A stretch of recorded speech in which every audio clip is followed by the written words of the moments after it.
मुख्यमंत्री ने लोकतंत्र को खतरे में डाला है, ये सख्त टिप्पणी की है सुप्रीम कोर्ट ने। जी हां, वोटिंग से एक दिन पहले सुप्रीम कोर्ट ने ममता बनर्जी को कड़ी फटकार लगाई है और कहा है कि कोई भी मुख्यमंत्री किसी जांच में रुकावट नहीं डाल सकता। कोर्ट ने आईपैक के प्रतीक जैन के घर ईडी छापे के वक्त सीएम की दखल को लोकतंत्र के खिलाफ खतरा बताया था। इस पर ज्यादा डिटेल्स देते हैं शंकर आनंद से। शंकर, बताइए, वोटिंग से एक दिन पहले ममता बनर्जी को सुप्रीम कोर्ट से इतनी कड़ी फटकार लगी है, क्या है ये पूरा मामला?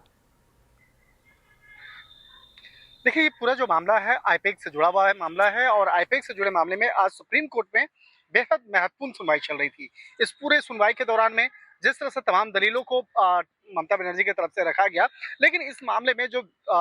दो जजों की बेंच है, इस मामले में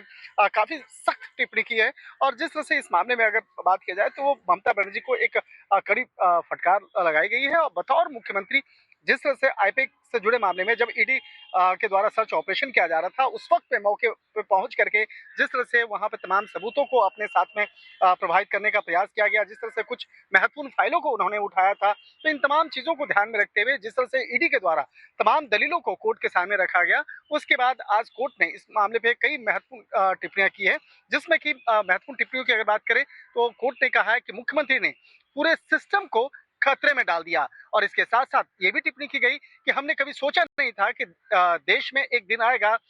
जब कोई मुख्यमंत्री जांच के बीच में पहुंच करके इस तरह से मामलों को प्रभावित करने का प्रयास करेंगी। और देखा जाए तो कल पश्चिम बंगाल में मतदान होना है और मतदान के ठीक एक दिन पहले जिस तरह से सुप्रीम कोर्ट के द्वारा बेहद महत्वपूर्ण टिप्पणी करते हुए मुख्यमंत्री ममता बनर्जी पर महत्वपूर्ण टिप्पणी की गई है, करीब फटकार लगाई है, निश्चित तौर पर यह मामला अपने आप में बेहद महत्वपूर्ण हो गया है। हालांकि इस मामले में ममता बनर्जी की तरफ से उनके वकील चाहते थे कि इस मामले को आगे 5 जजों के बेंच में भेजा जाए, लेकिन इस मामले को भी सुप्रीम कोर्ट ने सीधे तौर पर खारिज कर दिया है। जी जी बिल्कुल शंकर, बहुत बहुत शुक्रिया इस पूरी जानकारी के लिए।